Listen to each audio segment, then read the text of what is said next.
Question number 121.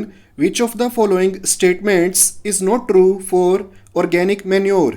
ਹੇਠ ਲਿਖੇ ਕਥਨਾਂ ਵਿੱਚੋਂ ਕਿਹੜਾ ਜੈਵਿਕ ਖਾਦ ਲਈ ਸਹੀ ਨਹੀਂ ਹੈ? Option A, it enhances water holding capacity of soil. ਇਹ ਮਿੱਟੀ ਦੀ ਪਾਣੀ ਰੱਖਣ ਦੀ ਸਮਰੱਥਾ ਨੂੰ ਵਧਾਉਂਦੀ ਹੈ। Option B, it has A balance of all plant nutrients. ਇਸ ਵਿੱਚ ਪੌਦਿਆਂ ਦੇ ਸਾਰੇ ਪੌਸ਼ਟਿਕ ਤੱਤਾਂ ਦਾ ਸੰਤੁਲਨ ਹੁੰਦਾ ਹੈ। Option C, it provides humus to soil. ਇਹ ਮਿੱਟੀ ਨੂੰ ਹਿਊਮਸ ਪ੍ਰਦਾਨ ਕਰਦੀ ਹੈ। Option D, it improves texture of soil. ਇਹ ਮਿੱਟੀ ਦੀ ਬਣਤਰ ਨੂੰ ਸੁਧਾਰਦੀ ਹੈ।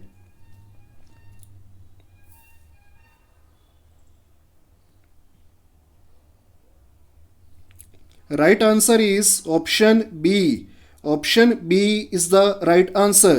It has a balance of all plant nutrients. ਇਸ ਵਿੱਚ ਪੌਦਿਆਂ ਦੇ ਸਾਰੇ ਪੌਸ਼ਟਿਕ ਤੱਤਾਂ ਦਾ ਸੰਤੁਲਨ ਹੁੰਦਾ ਹੈ।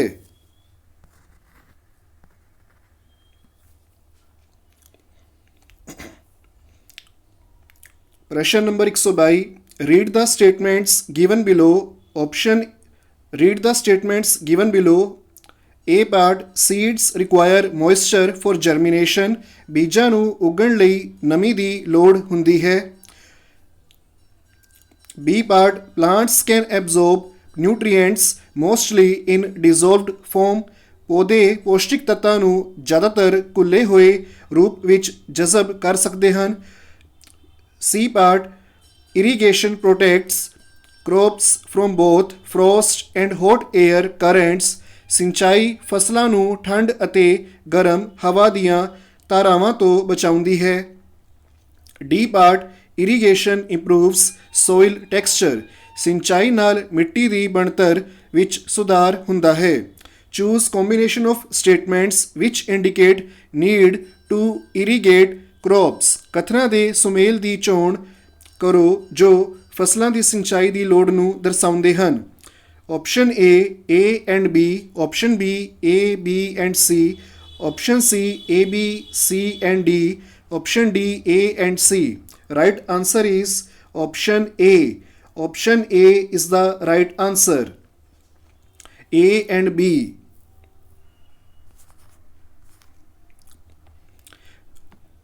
प्रश्न number 123. The process of loosening and turning of soil is called. ਮਿੱਟੀ ਨੂੰ ਢਿੱਲਾ ਕਰਨ ਅਤੇ ਖਰਾਦਣ ਦੀ ਪ੍ਰਕਿਰਿਆ ਨੂੰ ਕਿਹਾ ਜਾਂਦਾ ਹੈ। Option A, irrigation and manuring. ਸਿੰਚਾਈ ਅਤੇ ਖਾਦ ਪਾਉਣਾ। Option B, digging and winnowing. ਖੁਦਾਈ ਅਤੇ ਛੱਟਣਾ। Option C, ਟਿਲਿੰਗ and ਪਲਫਿੰਗ।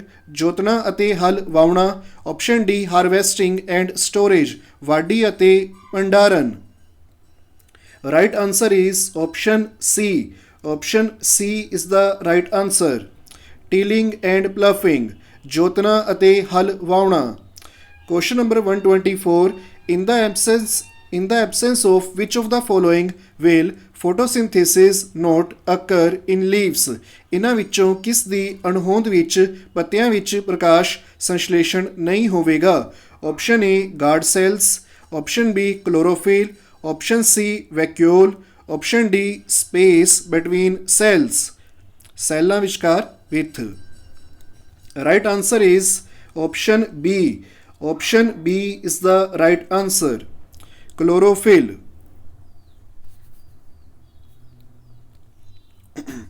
Chlorophyll is the right answer. Question number 125. Which of the following statements are correct? ਹੇਠਾਂ ਦਿੱਤੇ ਕਥਨਾਂ ਵਿੱਚੋਂ ਕਿਹੜਾ ਸਹੀ ਹੈ? Number 1, all green plants can prepare their own food. ਸਾਰੇ ਹਰੇ ਪੌਦੇ ਆਪਣਾ ਭੋਜਨ ਖੁਦ ਤਿਆਰ ਕਰ ਸਕਦੇ ਹਨ। Number 2, most animals are autotrophs. ਜ਼ਿਆਦਾਤਰ ਜਾਨਵਰ ਆਟੋਟ੍ਰੋਫ ਹੁੰਦੇ ਹਨ। Number 3, carbon dioxide is not required for photosynthesis. ਪ੍ਰਕਾਸ਼ ਸੰਸ਼ਲੇਸ਼ਣ ਲਈ ਕਾਰਬਨ ਡਾਈਆਕਸਾਈਡ ਦੀ ਲੋੜ ਨਹੀਂ ਹੈ। Number 4, oxygen is liberated during photosynthesis. ਪ੍ਰਕਾਸ਼ ਸੰਸ਼ਲੇਸ਼ਣ ਦੌਰਾਨ ਆਕਸੀਜਨ ਮੁਕਤ ਹੋ ਜਾਂਦੀ ਹੈ। Choose the correct answer from the options below. ਹੇਠਾਂ ਦਿੱਤੇ ਵਿਕਲਪਾਂ ਵਿੱਚੋਂ ਸਹੀ ਜਵਾਬ ਚੁਣੋ। Option A, option B, option C, and option D. Right answer is option A. Option A is the right answer. First and fourth. First and fourth are the right answers.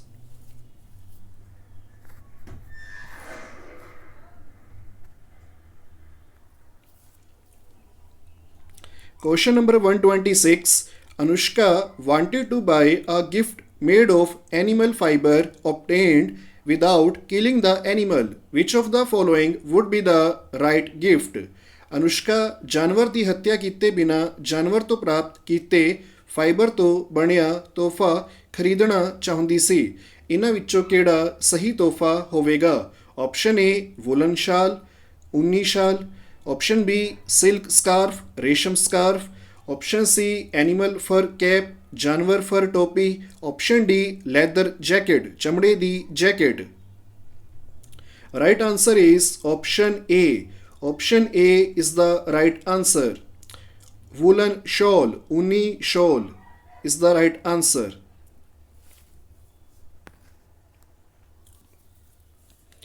Question number 127. Which of the following statements are true for sexual reproduction in plants? ਪੌਦਿਆਂ ਵਿੱਚ ਜਿਨਸੀ ਪ੍ਰਜਨਨ ਲਈ ਹੇਠਾਂ ਦਿੱਤੇ ਕਥਨਾਂ ਵਿੱਚੋਂ ਕਿਹੜਾ ਸਹੀ ਹੈ? Number 1 plants are obtained from seeds, ਪੌਦੇ ਬੀਜਾਂ ਤੋਂ ਪ੍ਰਾਪਤ ਕੀਤੇ ਜਾਂਦੇ ਹਨ। Number 2 two plants are always essential, ਦੋ ਪੌਦੇ ਹਮੇਸ਼ਾ ਜ਼ਰੂਰੀ ਹੁੰਦੇ ਹਨ। Number 3 fertilisation can occur only after pollination, ਪਰਾਗਣ ਤੋਂ ਬਾਅਦ ਹੀ ਖਾਦ ਪੈਦਾ ਹੋ ਸਕਦੀ ਹੈ। Number 4 only insects are agents of pollination, ਸਿਰਫ ਕੀੜੇ ਹੀ ਪਰਾਗਿਤ ਕਰਨ ਦੇ ਕਾਰਕ ਹਨ। Choose from the options given below, choose from the options given below, ਹੇਠਾਂ ਦਿੱਤੇ ਵਿਕਲਪਾਂ ਵਿੱਚੋਂ ਚੁਣੋ। Right answer is option A. Option A is the right answer. First and third plants are obtained from seeds, and third fertilization can occur only after pollination.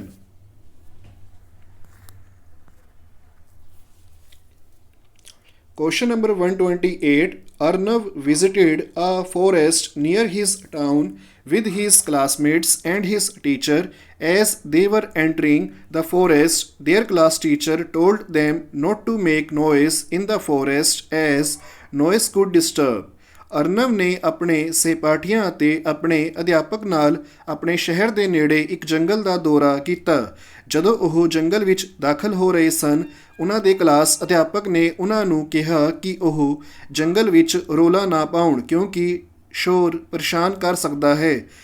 Option A birds ਪੰਛੀਆਂ ਨੂੰ, option B animals ਜਾਨਵਰਾਂ ਨੂੰ, option C both birds and animals ਪੰਛੀਆਂ ਅਤੇ ਜਾਨਵਰਾਂ ਦੋਵਾਂ ਨੂੰ, option D plants ਪੌਦਿਆਂ ਨੂੰ। Right answer is option C. Option C is the right answer.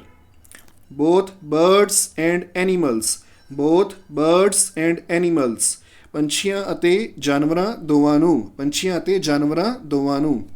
Question number 129. Which of the following is not the name of a tree? ਹੇਠਾਂ ਦਿੱਤੇ ਵਿੱਚੋਂ ਕਿਹੜਾ ਰੁੱਖ ਦਾ ਨਾਮ ਨਹੀਂ ਹੈ? Option A teak, option B sal, option C porcupine, option D kachnar. Right answer is option C. Option C is the right answer. Porcupine, porcupine is the right answer.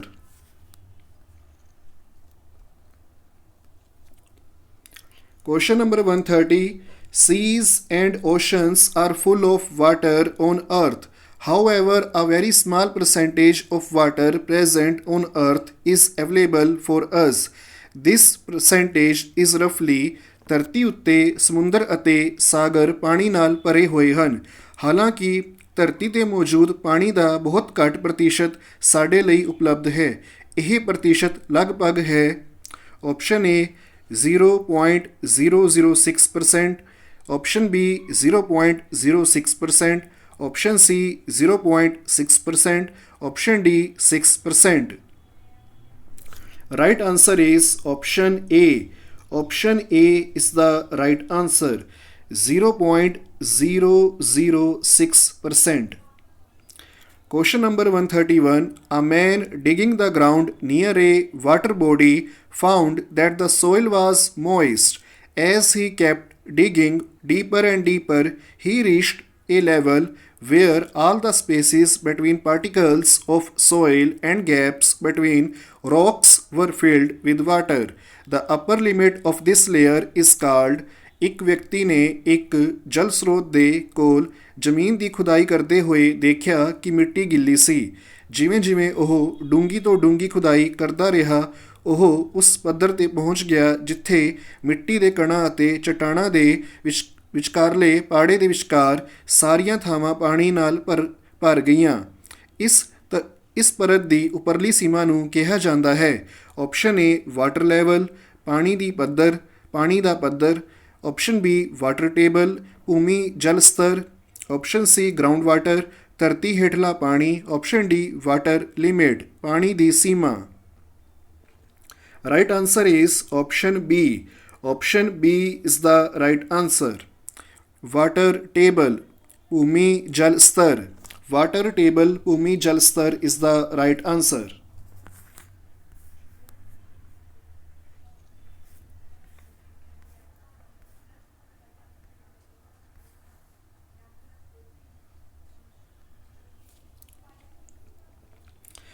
Question number 132. The amount of water recommended by the United Nations for drinking, washing, cooking and maintaining proper hygiene per person per day is a minimum of ਪ੍ਰਤੀ ਵਿਅਕਤੀ ਪ੍ਰਤੀ ਦਿਨ ਪੀਣ, ਧੋਣ, ਖਾਣ, ਪਕਾਉਣ ਅਤੇ ਸਹੀ ਸਫਾਈ ਬਣਾਈ ਰੱਖਣ ਲਈ ਸੰਯੁਕਤ ਰਾਸ਼ਟਰ ਦੁਆਰਾ ਸਿਫਾਰਿਸ਼ ਕੀਤੀ ਗਈ ਪਾਣੀ ਦੀ ਘੱਟੋ ਘੱਟ ਮਾਤਰਾ ਹੈ। Option A 5 liters, option B 15 liters, option C 30 liters, option D 50 liters. Right answer is option D. Option D is the right answer. 50 liters, 50 liter.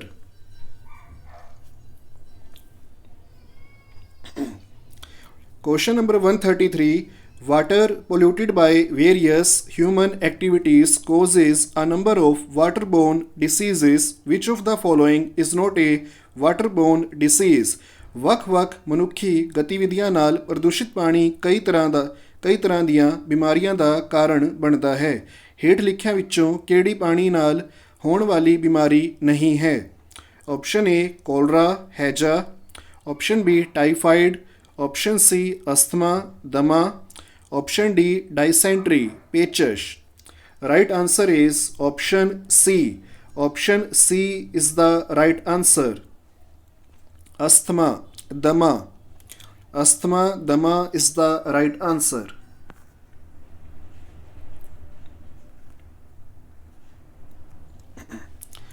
Question number 134. Which of the following is a part of inorganic impurities of the sewage?